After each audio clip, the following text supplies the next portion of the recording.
Well, good evening, everyone. I will now call the meeting to order. Welcome to the annual membership meeting of Dakota Valley Electric Cooperative. My name is Richard Schlosser, and I am the president of the board of directors. To begin tonight's meeting, I would like to turn it over to your director, Dick Johnson, who is a veteran, to give a special welcome. Dick?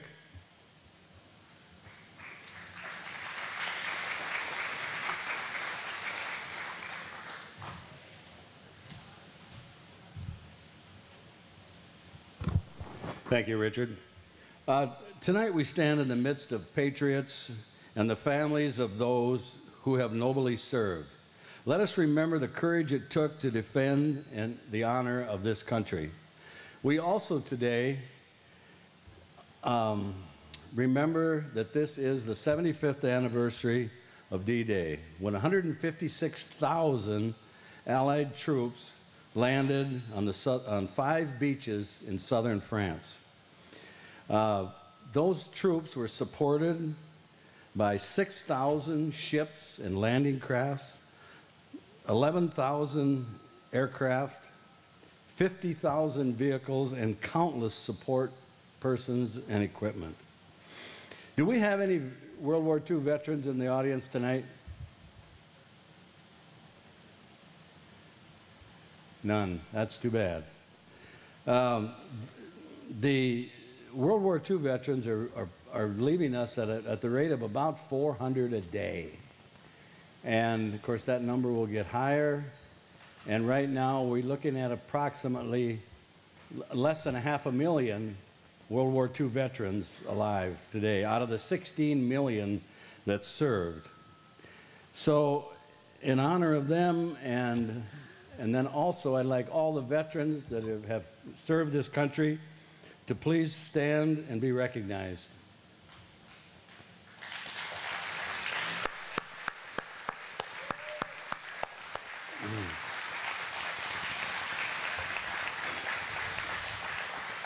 Thank you to every one of you that served this country. And now as we stand, would we all please stand, and we'll open our meeting with the national anthem. To sing the national anthem tonight, please welcome Shyla Novak.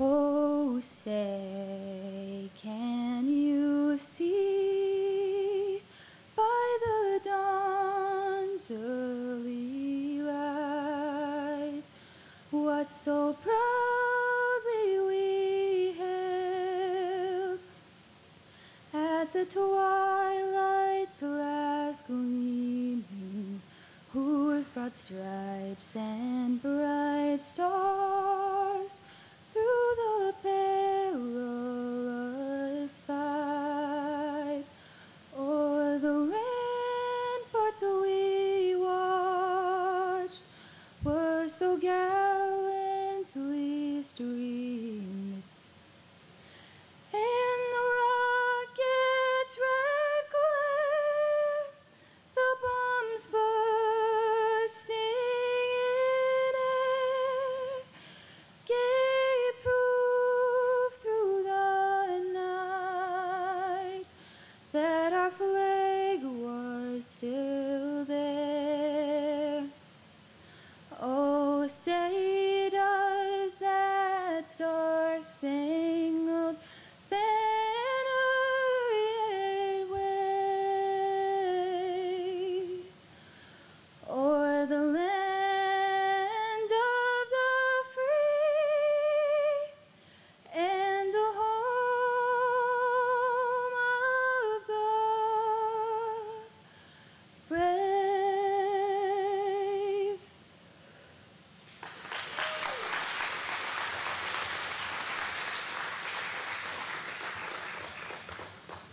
Well, thank you, Sheila.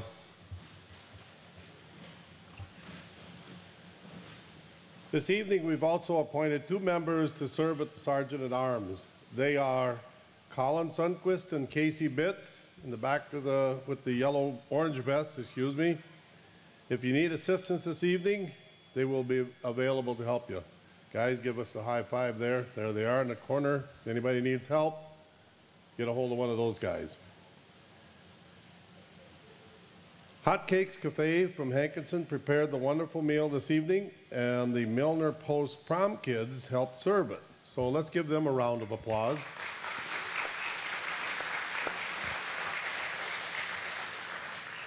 We also want to thank Earl Fuss for sharing his musical talents and the Milner Ambulance for being in attendance this evening. Thank you for adding to our meeting, and let's again show our appreciation to these folks.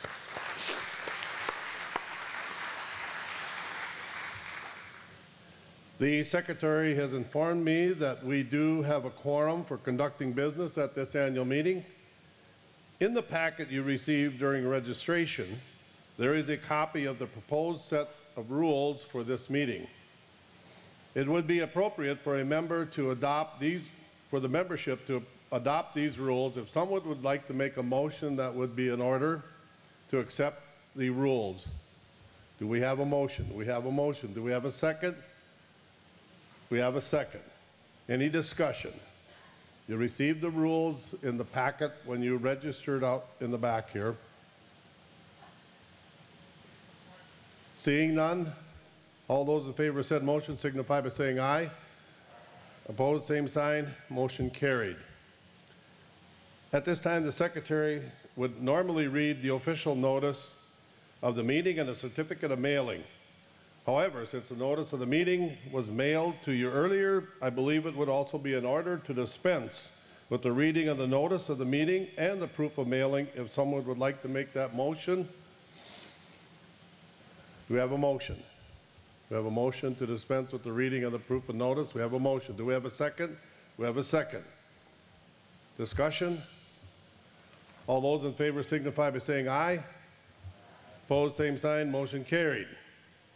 The next order of business is to take action on the minutes from the annual membership meeting held in Edgeley in 2018. You received a printed copy of the minutes when you registered this evening. Do I have a motion to approve the printed minutes of the Dakota Valley Electric Cooperative annual meeting held in Edgeley on June 7th, 2018? Do I have a motion? We have a motion to, we don't want Connie to come up here and read them. Okay, we do have a motion. We have a second? Do we have a second? We have a second. Jim seconded. Connie, you don't have to come up and read them.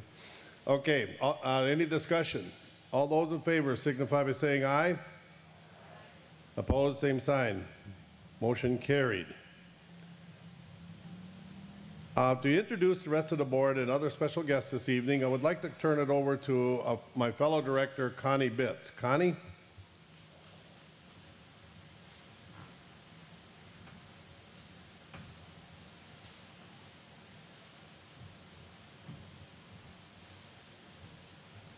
Thank you, Richard. At this time, I want to introduce the other Dakota Valley directors and some of the other guests that are here with us tonight. I will ask them to stand to let you know where they are and as they are introduced. And please hold your applause until after they're all done. My colleagues on the board are Richard Slosher from Edgeley. His wife Mary is homesick. Arden Fear and his wife Sharon from Edgeley. Kim Rasmussen and his wife Sandy from Havana. Dick Johnson and his wife Jill from Brampton. Dave Paulson and his wife Bev from Hankinson. Blaine Lundgren from Cullum. Neil Olerud from McLeod and his wife Lori is home at work tonight. Mike Koschchild and his wife Jennifer from Wahpeton. And I'm Connie Bitts, and my husband Jim and I live in Lemoore. Oh. Thank you. Our attorney is Kimberly Rademacher, and she is our parliamentarian for this meeting, and she's from Edgeley. And our general manager is Mark Kinsler of Cullum, and his wife Serena is also here tonight. We have a number.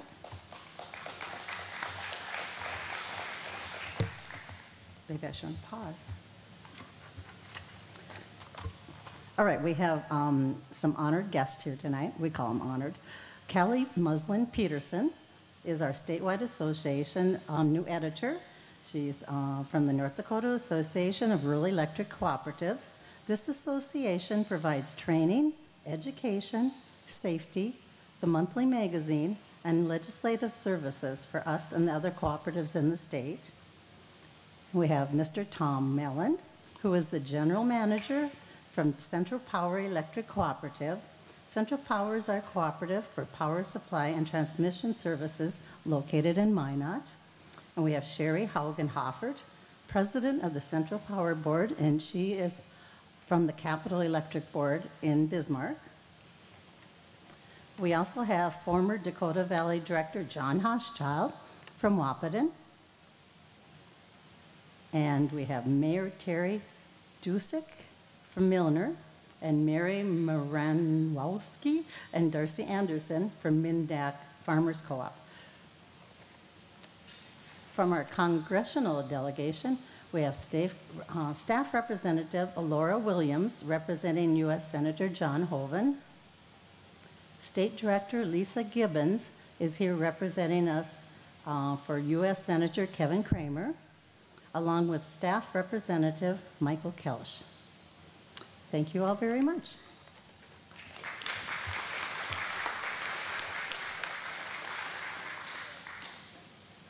That's it.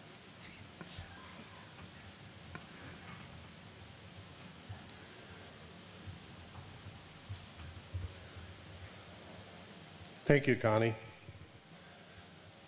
At this meeting this evening, one director will be elected for a 3-year term from each of the following districts: West Region District 3, Central Region District 2, and the East Region District 3.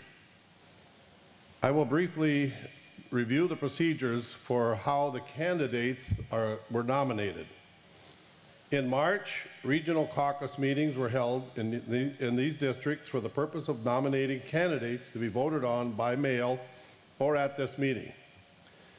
One candidate was nominated in each of the 3 districts. The bylaws also provide that a member may become a candidate by petition signed by 20 members from the candidate's district. No candidates filed petitions this year.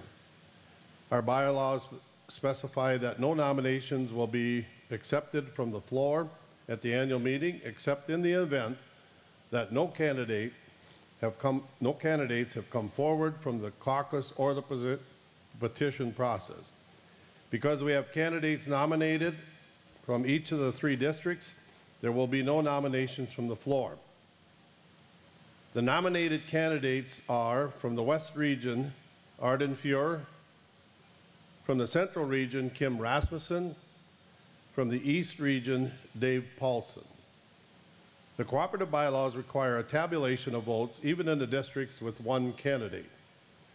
Our tellers this evening are Debbie Scallon, Colleen Sundquist, and Richard Crooks. Assisted by our cooperative attorney, the tellers have already counted the mail-in ballots and are prepared to count the ballots cast this evening. When you registered this evening, if you had not already voted by mail, you received a ballot specific to your region. Would you please fill out that ballot at this time and pass that ballot to the aisle where the Sergeant at Arms will collect them. We'll take a minute until this is done. Okay, if you get a ballot, please hold it up, and then the Sergeant at Arms will go up and down the aisle and pick up the ballot. Yep. Anybody have a ballot? Please wave it. Last chance. Okay, the Elections Committee will retire with the attorney. Okay, she's pointing back there. Okay, we're going to have a tabulation here pretty quick. Thank you to all our members who take the time to participate in this voting process. Our guest speaker this evening is Madison Iverson, a high school student who represented Dakota Valley Electric Cooperative on the 2018 Rural Electric Cooperative Youth Tour. On a week-long tour to Washington, D.C., participants talk to their elected officials in person. They connect to our nation's rich history. The youth tour enriches their understanding of the political process and the vital importance of direct engagement.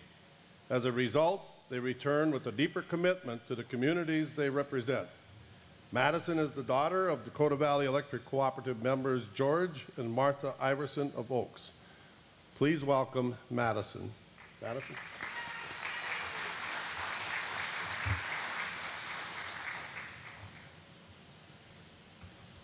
Hello, everyone. I am honored to be speaking to you guys today, and I was even more honored to be selected as the 2018 NRECA Youth Tour. To be selected for Youth Tour, you have to write an essay and submit it to your local electric cooperative. My essay topic was how to honor Americans' veterans, and I wrote about small things that everyone can do to a known friend, relative, or just community member that has served. I also talked about my dad, who had served in the U.S. Navy. Upon selection, I was sent information about the tour, and I was very excited to get to meet the other 11 students from North Dakota. We left almost exactly 1 year ago, and immediately we got to know the other students. They made sure everything was taken care of and helped us connect with one another. I have a few pictures that I will be sharing with you guys just to kind of give a glimpse at the entire week. But if I used all the pictures, then I would probably be up here for a week. The entire week in Washington, D.C. was filled with literally everything you could imagine doing. We got to go to all the monuments, like the Lincoln Memorial, World War II Memorial, Vietnam Memorial, and many others. We toured the White House, the Capitol, the Smithsonian's, Ford Theater, FedEx Field, and my personal favorite, Mount Vernon, where George Washington was buried and lived most of his life. Not only was it an amazing place to get to learn about our nation's history and government, but we also were there to attend a national conference where hundreds of other students around the nation came too. We got to listen to amazing speakers who truly have had an impact on me, and we got to learn more about cooperatives and what they offer their communities. They taught us the principles and basic fundamentals on how they work and their purpose and goals. Throughout this, I learned so much about electric co-ops that most students my age never think about. It opened my eyes to all the opportunities I have and gave me an insight on the decisions I will get to make. I also got to make many friends on this trip, and to this day, I am still in contact with many of the North Dakota students. It was so cool to get to experience this trip with them, and they will always be in my lives. North Dakota travels with Montana, and I still talk to a lot of Montana people, even though I haven't seen them since. It made the entire trip better to have a good time with new friends. I wanted to share this picture with you guys because this is one of the couple things I brought back with me. And although a lot of my pins did fall off, it still has a decent amount left. But throughout the tour, whether that be at the conferences, in the hotel, or around DC, we were encouraged to mingle with the other states, and they gave everyone pins from their state to hand out when you talk to someone. Although it's hard to see, some of the pins on my backpack are from states like Louisiana, Kentucky, California, Ohio, Nebraska, Alaska, and even Hawaii. And each pin represents a person that I got to connect with and network with. This aspect of the youth tour is what I enjoyed most, and it was so cool for me to get to know all of these wonderful and talented people, who each came from somewhere new and had completely different upbringings than what I was used to. Lastly, I just want to extend a sincere thank you to everyone involved in this tour. Dakota Valley Electric and their members are what make this happen, and it is so cool that they offer this opportunity to high school students and upfoot the expenses to make it 100% free on our end. I also will encourage every high schooler to apply for this. It does not require a rigorous application process, but rather a simple essay, and that essay, although could have been for nothing if I didn't win, ended up being something amazing and I would do over again. It truly will be a tour that I will never forget and will stick with me the rest of my life. Thank you.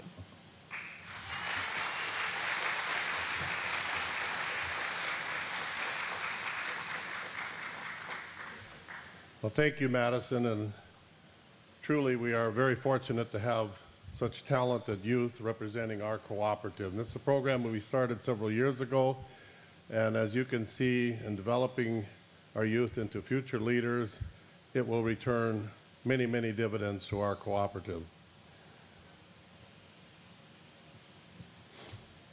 At this time, we will give the chairman and manager's annual report. 2018 has been a year of change and renewal and finding new ways to work together. On September 1st, the shared service agreement at Dakota Valley with Northern Plains Electric over the past 14 years was officially dissolved. Since it's included shared employees, Dakota Valley has, in some cases, reorganized its staff and duties that they perform, or in other cases, hired new staff to fill those gaps. In 2018, Dakota Valley Board of Directors hired a new manager, Mark Kinsler. Mark was born and raised just west of Cullum, has a long career with rural electric cooperatives, working for more than 25 years with Basin Electric Power Cooperative and more recently at National Information Solutions Cooperative, a cooperatively owned data processing center and business software developer in Mandan. Mark? Thank you, Richard.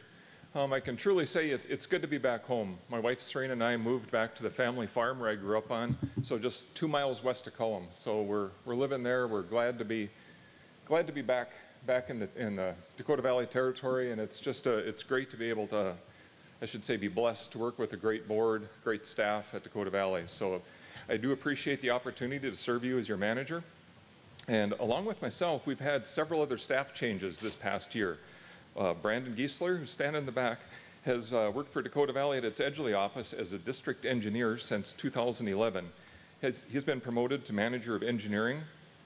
Jacob Logering was hired to fill the district engineer position at Edgeley. Since the information technology and computer systems administration duties were handled out of Northern Plains Carrington office, Dakota Valley has hired Laura Berg to fill those needs. Laura is behind the camera tonight. Laura works out of the Cooperative's Milner office right here. Amy Smith was hired as a customer service representative at the Milner office following Kathy Rissavy's retirement. Amy was out on the registration table earlier. Brad Lunenberg, who's in back, is a district engineer, was a district engineer at the Milner office and has recently accepted the position of operations manager when Craig Rissavy retired. So Nick Brand has been hired to fill the Milner district engineer position, and Nick just started here a week ago, so we've got some new employees. Additionally, Jeremy Ratcliffe has accepted a temporary position as a lineman out of our Hankinson outpost. So a number of changes in Dakota Valley's workforce, and more to continue throughout the upcoming year as retirements occur and new positions are filled. We at Dakota Valley share our members' concerns, particularly about the troubling times in the farm economy. We understand that the strength of our cooperative is heavily dependent on the financial strength of our farmers and ranchers, small businesses, and communities it serves. We understand that the depressed grain prices and cattle prices are having a serious negative impact on members all across our service area. While commodity prices have dropped, most operational costs have, well, we've all experienced that this spring, have increased, or in many cases increased significantly, making it difficult to realize a profit on the farm. Dakota Valley recognizes that energy costs are a significant part of your operation costs. Accordingly, your board of directors has taken several steps to improve some of those services and reduce some of those costs. One step that's affected almost every member is the effort to replace our older style high-pressure sodium security lights with newer energy-efficient LED lights. For the past 2 years, Dakota Valley has undertaken a program to switch all security lights over to LED fixtures. Not only do these LED fixtures save money, but they've also provide a clearer, whiter light that's preferred by most members. At this time, Dakota Valley is nearly finished with this project. Of nearly 3,800 lights on the system, only about 400 remain to be changed out. Much of the cost of switching to the LED security lights has been covered by 2 U.S. Department of Energy efficiency grants, one in 2016, the other in 2018. These grants have saved the cooperative nearly $67,000 in installation costs, and the change from high-pressure sodium to LED security lights will save an estimated $250,000 in power costs over the 24-year expected lifespan of the units. This change is just a small part of the cooperative's overall operations and maintenance program, but it shows how even a little change can make a big difference. Another step Dakota Valley has undertaken is to switch over to new improved meters. While Dakota Valley's members have been able to enjoy the benefits of remote meter readings since the Turtle meters were deployed in 2000, these older meters were at the end of their useful life. 2 years ago, after much study, the Board of Directors approved the deployment of a new meter technology that uses Verizon 4G cellular communications to report meter readings. In addition to offering better reliability, these new meters can provide important load criteria, including times of blinks, outages, voltage readings, and amperage draw, as well as other information important to determining where line and equipment upgrades should be targeted. At this time, the new meters have been deployed to all but a handful of member accounts. With the deployment of the new meters, we're also excited to be able to provide enhanced and reliable data to our members. With a new program called Smart Hub, Dakota Valley members now have a convenient account management and detailed usage information available to them at all times. Smart Hub is a free mobile and web app, and it delivers highly accurate, timely information and allows you to make payments in a secure environment right from your smartphone or home computer. With this program, you can also check your electrical usage and payment history, as well as view historical statements. Creating an account usually takes less than 3 minutes. We encourage you to give it a try. We think you'll like it. For many years, Dakota Valley has focused on line construction projects to meet its goal of providing improved, reliable service to meet the members' needs for increased capacity and, to the extent possible, provide trouble-free service. In its effort to achieve this goal, over the past 10 years, 2007 to 2017, Dakota Valley Electric Cooperative's investment in power lines, transformers, meters, and other equipment needed to serve you grew from $56.3 million to over $101 million, an increase of 80%, while the number of members remained steady at just over 4,000 members. During 2018, Dakota Valley Electric Cooperative invested another $5 million to upgrade its power lines and service equipment to further enhance capacity and service reliability. These projects included 5.5 miles in the Geneseo-Milner area, 3 miles in the Winemere-Morton area, and 4 miles north of Hankinson.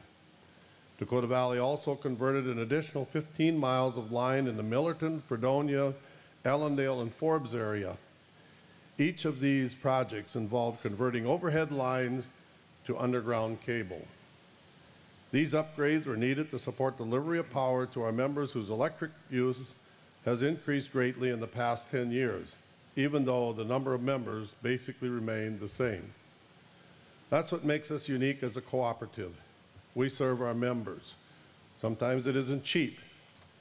It even can be expensive and difficult.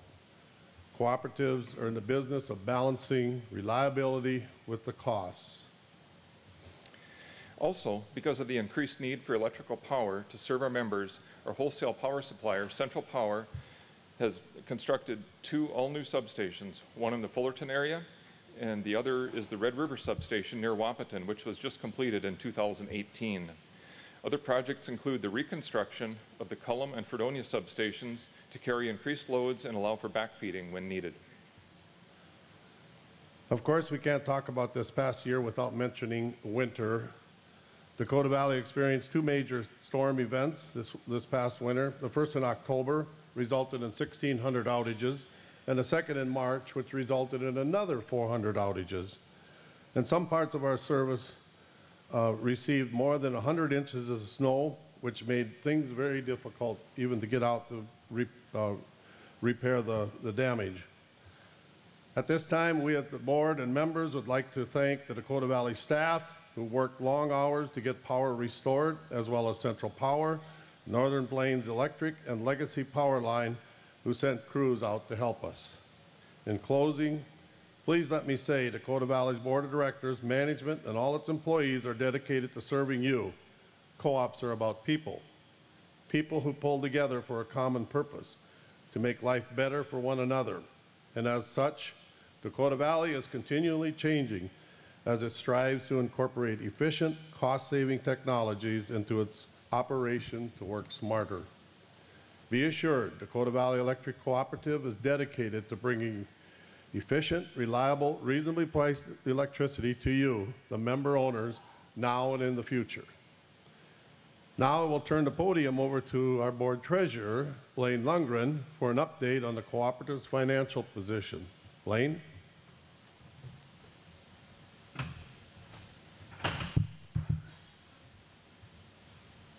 Thank you, Richard. Good evening. I would like to review with you our 2018 Treasurer's Report. You should have received a copy of our annual report when you registered. During 2018, the cooperative returned to its members $1,842,674 in capital credits. $1,490,078 was retired through the general retirement, $189,511 to estates of deceased members, and $163,085 through the cooperative 25% buyout program.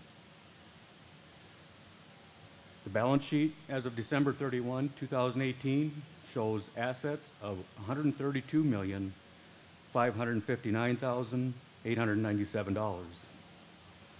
Of that amount, assets include net electric plant of $76,217,504.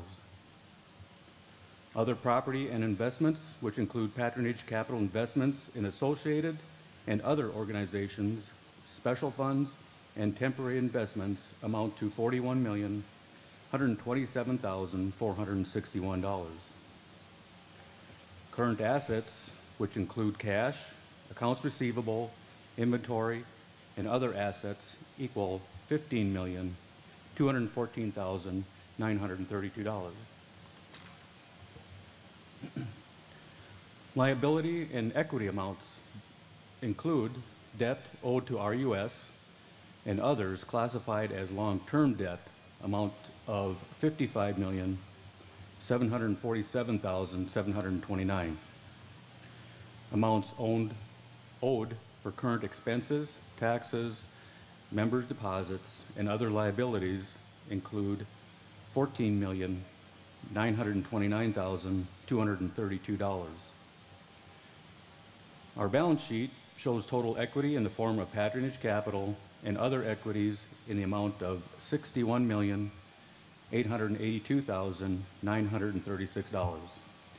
Total liabilities and equity equals $132,559,897. The statement of operations reflects recorded revenue of $55,353,498 received from 6,624 meters. The cost of electric service totals $51,929,430 and includes the cost of our purchase power was $42,592,279. The cost of operating and maintaining our lines of $1,808,552. Our consumer billing and services of $693,549. Administrative and general expenses of $1,670,132. Depreciation expense of $2,652,614. And taxes, which are mostly the electric distribution tax, of $549,283. And our interest on debt of $1,963,021. In 2018, we had total margins of $10,130,273. This includes operating margins of $3 million, $424,068.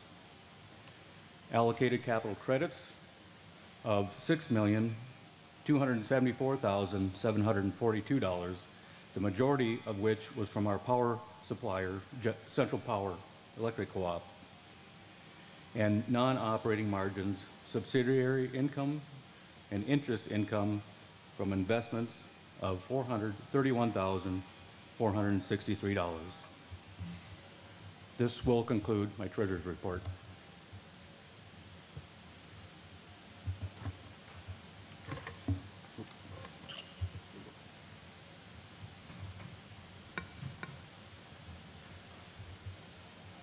To give an update on our power supply, I will turn it over to the Vice President, Arden Fuhrer, who also serves as your director at the Central Power Board. Arden?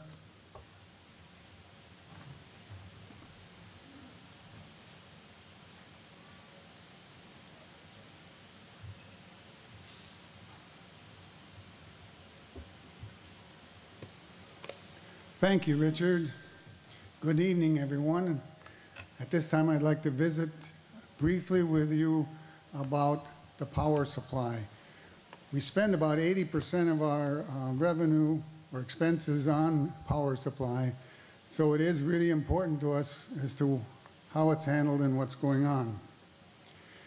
It's been my experience that most, if not all, co-op members that I've visited with over the years know about Basin Electric, and they know that Basin generates nearly all of electricity used by Dakota Valley Electric. They understand that we as members are the owners of Basin Electric. I'm guessing you have seen their headquarters building on the north side of I-94 as you drive into Bismarck. But when it comes to Central Power Electric Cooperative, there's often some confusion about what Central Power actually does and how it contributes to the well-being of cooperative members who buy electricity from Dakota Valley Electric. So I'd like to explain how Central Power fills that gap between the electricity Basin generates and how that electricity gets to you. Dakota Valley is the third leg in the cooperative network whose task it is to bring electricity to your farms, businesses, and homes. The first leg is Basin Electric, whose responsibility it is to generate the electricity at a variety of facilities, including wind farms, natural gas, and coal-fired generators, which are located in North Dakota and across the upper Midwest. At this time, wind makes up nearly 20% of all electricity generated by Basin. Coal generation still accounts for approximately 40%, with natural gas making up most of the balance.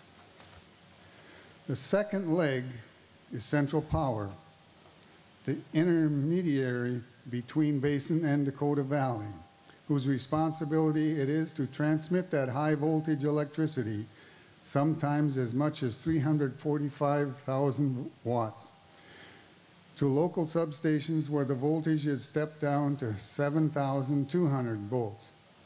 From these substations, the electricity is sent on its way over Dakota Valley power lines, bringing it to your farm, home, or business. Of these entities, Central Power and what it does is probably the least understood by the average co-op member. So I'd like to take a little time to explain the importance and the overall task of bringing electricity to you. In addition to Dakota Valley, Central's membership includes 5 other rural electric cooperatives: North Central at Bottineau, Northern Plains at Carrington and Candu, Verendrye at Velva, McLean Electric at Garrison, and Capital Electric serving the area around Bismarck. Central Power serves its members with 1,408 miles of transmission lines and 173 substations. Each cooperative elects a board member to serve on Central's board. I represent Dakota Valley. Headquartered in Minot, Central Power has 55 full-time employees who are responsible for operating and maintaining Central's total utility plant valued at more than $310 million. In all, it serves 25,000 square miles in all or parts of 25 North Dakota counties. We are fortunate that Central has a three-man outpost in Wahpeton, which was opened in 2008. This outpost gives Central quicker response time to any problems which might occur at substations or transmission lines in our service area. In the past few years, Central Power has made significant improvements to its facilities located in Dakota Valley's service area. Among these projects are the replacement of the Cullum substation. This improvement was made to meet our members' needs for increased capacity and more reliable electric service. A second major upgrade in our service area is the Red River substation built north of Wahpeton. This new substation provides a substantial increase in capacity needed to serve farms and large commercial loads in that area. Upcoming projects in 2019 include a 5-mile transmission line to provide improved service in the Gackle area. Also scheduled for this year is the rebuilding of the breaker station at the Dickey substation, which will involve a new structure, new breaker, a new control system, and building. These projects represent an investment of nearly $6 million Central has dedicated to meeting our members' needs for increased capacity and more reliable electric service. Thank you.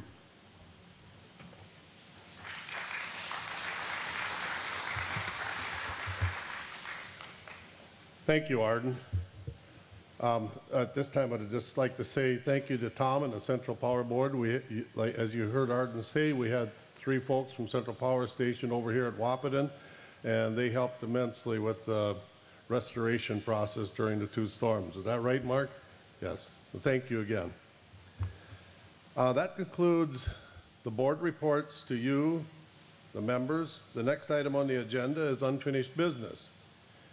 And back in the day when we were studying how you do an agenda, they called it old business, but I think nowadays they call it unfinished business. So is there any unfinished business or old business? Is there any unfinished business that needs to be brought before the annual meeting? Anything that was brought up before, last year, today, that might be hanging out there that we haven't looked at as something new?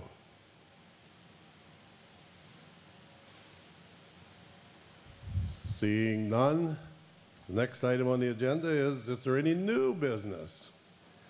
Is there any new business to be taken up at this time before the membership of the annual meeting? Any new business? Before proceeding with other business at this time, I will open the floor up for any questions or comments that you may wish to direct to the board or to the management of the cooperative. And do we have microphones out there? Okay, we do. If you got a question, here's Michelle up here with a fancy microphone. Raise your hand and we'll be the path to answer your questions. Any questions out there?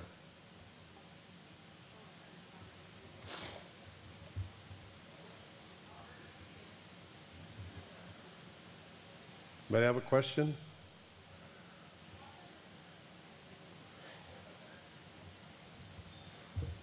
But if there are no questions, I would just like to make a comment on safety. Nationally and on the statewide level, there's really been a renewed emphasis in the last couple of years on safety. And basically that we all go home at night, at the end of the day, whether we're working at the cooperative or whether we're working on the farm, that we don't have a contact out there and that somebody really gets hurt or whatever. So there is a renewed emphasis from the cooperative. As a matter of fact, I sat down with the resolutions committee a couple years ago, and that committee really wanted to re-emphasize in the resolutions the fact that we really put some emphasis on safety. And as a board of directors, our board reviews and revisits the safety minutes and the accidents that happen. Of course, there's a lot of public accidents. And we're all in a rush out here to get this crop in, and we have accidents. And hopefully, let's keep our heads on, let's keep our heads up, look up, make sure we're not going to be having a bad accident where somebody doesn't go home in the evening. And I think the other thing that really the board has really re-emphasized is we kind of took a page out of Central Power's safety notes. We do have a board member now that's sitting in on the safety minutes prior to our meeting. So it isn't that we want to see that things are done right, but I think what it does is really re-emphasize the fact that safety is important. And I think that we have a board member sitting in on with the employees and just really re-emphasizing that we got to make sure that dad and mom get home to their family in the evening. So that's my comment, and if somebody wants to talk about that, I think that would be good also. Now I lost my place. Okay, I guess Kim, we're up to the bylaws. So I'm going to call on Kim, our attorney. Oh, well, let's see. Before proceeding with other business, I'm okay.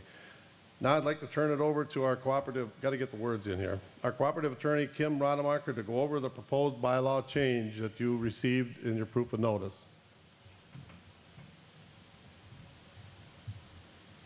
Thank you, Richard. Your cooperative bylaws provide that amendments may be proposed to the bylaws either by the membership or by the board, with any proposed amendment sent to the membership prior to the membership meeting. The proposed changes under consideration tonight first arose from the work of the board bylaw committee and then moved through further discussions and action by the board. Included on the official notice you received in the mail was a description of the bylaw amendment proposed by the board of directors for consideration by the membership here tonight. We have also included a copy of the proposed amendment in the packet you received as you registered, and it is also up on the screen if you have any questions. Section 204 of the cooperative bylaws currently state as follows: quorum. 50 members present in person shall constitute a quorum. If less than a quorum is present at any meeting, a majority of those present in person may adjourn the meeting from time to time without further notice, provided that the secretary shall notify any absent members of the time and place of such adjourned meeting. The proposed bylaw amendment that was sent to you would change the number of members that would be required to constitute a quorum from 50 members to 25 members.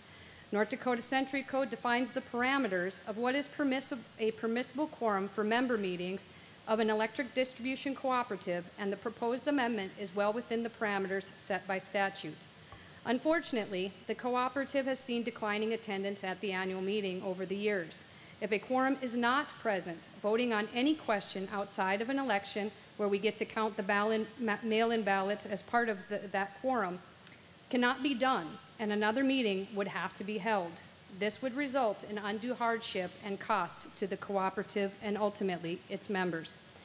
Pursuant to the cooperative bylaws, it is only the members and not the board that may amend the bylaws, and that is why the proposed amendment is being brought before you this evening for your consideration and vote. If a majority of members present vote in favor of the bylaw amendment, the amendment will be deemed to have passed. At this time, I would ask for a motion to approve the bylaw amendment as presented. Do I have such a motion?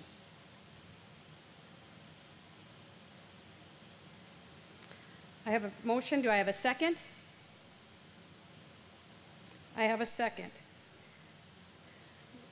Is there any discussion that anybody would like to have relative to the bylaw amendment? If so, please raise your hand.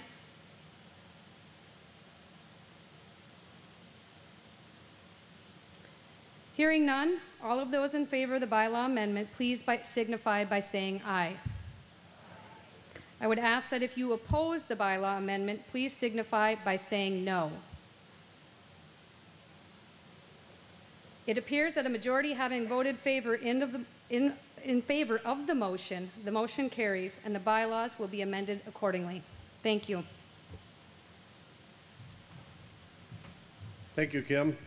And as Kim stated, bylaws are the purview of the membership, not necessarily the board. And we can propose bylaw changes as can members, but only members can amend the bylaws or add to the bylaws. Dakota Valley is a membership organization, and Resolutions Committee is a voice for the membership. I will ask the Resolutions Chairman Substitute Kelly Just of Berlin to come forward and present the resolutions for your consideration. I am filling in for my husband, Christoph Just, who is the chairman of the committee. Christoph couldn't be here this evening due to a farming commitment. I would like to start by introducing the rest of the committee to you. Trent Stein from Cogswell, Kevin Isaacson from Lemoore, Joy Land from Cullum, Richard Crooks from Hankinson, Val Wagner from Menango, Donovan Buck from Wahpeton, Ronald Sfem from McLeod, and Colin Sunquist from Foreman. This committee met this past spring to develop the resolutions which were included in the packets given to you as you registered. We would like you to approve these resolutions tonight. They will then be forwarded to legislators, farm organizations, and state officials for their information. The underlined verbiage in some of the resolutions was added this year, and the interline verbiage was removed. One resolution, number 24, rural mail delivery, was added this year. President Slasher, I move that 28 resolutions be approved as distributed to the members. You heard the motion. Is there a second? And we have a second. Discussion? Any discussion? And as Kelly noticed, the changes are noted as underlined or stricken language, so there were a couple of them. Truth be known, Christoph's home. Hope he isn't stuck.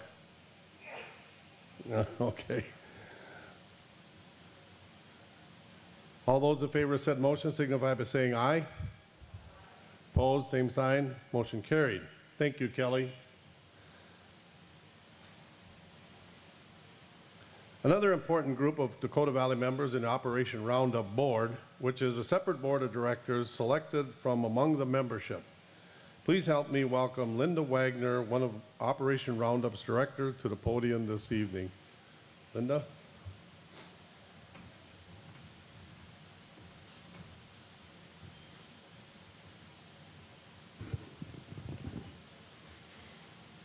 Good evening. I'd like to start out by introducing the board members currently serving on the board.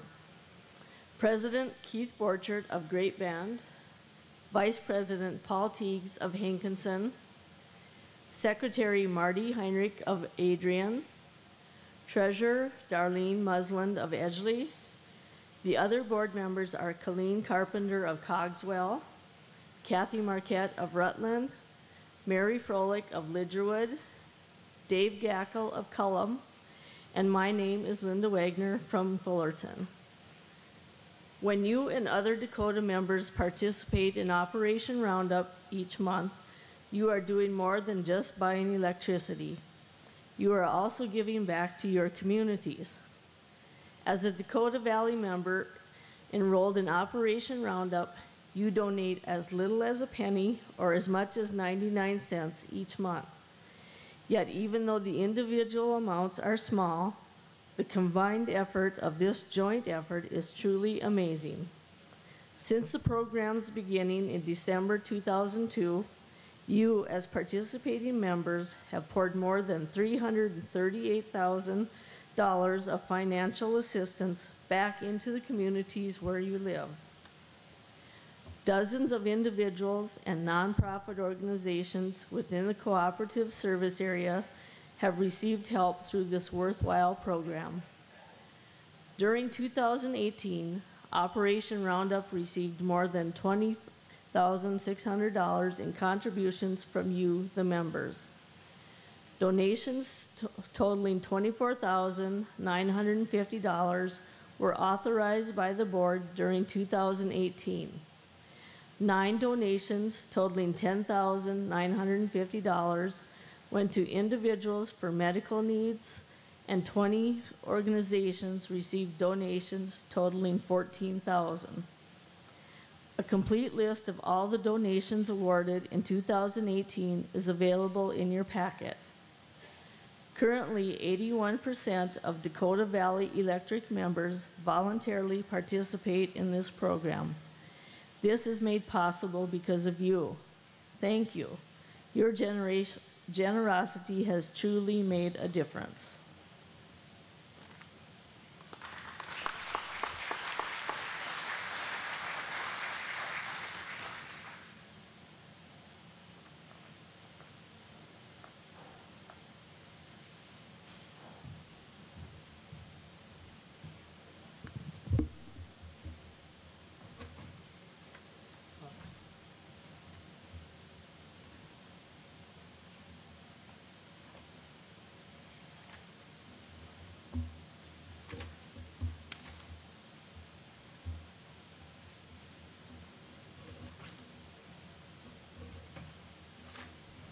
Good evening. I'm Mike Hoschild, one of your directors from the East Region. Young people are the future of rural communities. That's one of the reasons the co-op offers scholarship and learning opportunities to students. Some of those opportunities include Basin Scholarship, the Youth Tour program are competitive. The co-op selects one recipient for each every year. This year, the co-op selected Lucas Nishke of Judd as the 2019 Basin Scholarship recipient. Lucas is the son of Sherry Schlenker Nishke and Blaine Nishke. He is planning on attending UND in the fall and majoring in aviation unmanned aircraft systems. This $1,000 scholarship comes from Basin Electric Cooperative through Dakota Valley Electric. Lucas was selected from a pool of candidates whose families are all members of Dakota Valley Electric Cooperative. Lucas cannot be here tonight, but we wish him well in the future. Carly Just from Berlin is the recipient of the 2019 Rural Electric Cooperative Youth Tour experience. She is the daughter of Christoph and Kelly Just. Along with the students throughout the state, she will travel to Washington, D.C. to visit historic sites, museums, as well as meet with legislators and history makers. Like the Basin Scholarship, the Youth Tour program is available to families who are members of the co-op. Carly is here tonight, so Carly, if you could, please stand and be recognized. We wish her well on her trip to Washington, D.C. Let's give Carly a round of applause.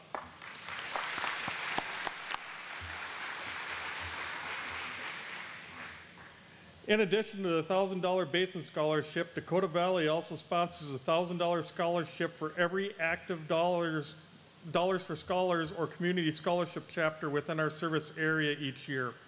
You can see all their names listed here on the screen. Congratulations to all the deserving students.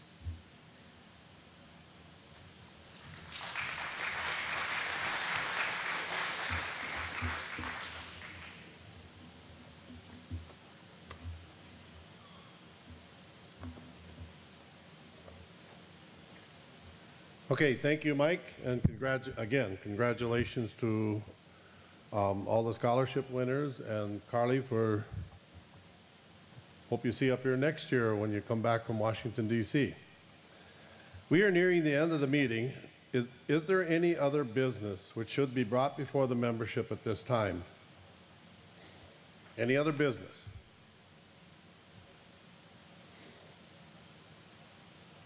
Seeing none, as per our bylaws, I've received a tally from the tellers for the Board of Directors election. East Region, David Paulson, 183 votes.